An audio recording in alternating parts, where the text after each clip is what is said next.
संघर्ष समिती, मी सारिका चुंगे जिल्हा अध्यक्ष, आमचे राष्ट्रीय अध्यक्ष प्रदीप बाबा खंडापूरकर यांच्या कार्यानुसार आम्ही तुळजापूरमधले गणेश भैया पाटील, मेजरमध्ये दत्ताभाऊ सोनवणे यांच्या मार्गदर्शनाखाली मी आज नागपूरमध्ये म्हणजे शाखा ओपन केलेली आहे. मग त्याच्यासाठी माझं फक्त एकच सांगणं आहे की ही जे समिती आहे किंवा जी आम्ही जे भ्रष्टाचाराचं जे काम करतोय ते अधिकारी लाच घेतात, जे लाच घेतात किंवा जे त्यांचे कामं करत नाही, जे गोरगरिबांची, त्याच्यासाठी आम्ही त्यांना सहकार्य करून आम्ही त्यांचं कामं पूर्ण करून देण्याचं काम करतो. आणि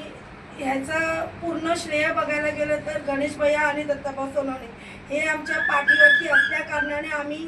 मी आज जी पण इकडे आहे ती ह्या दोन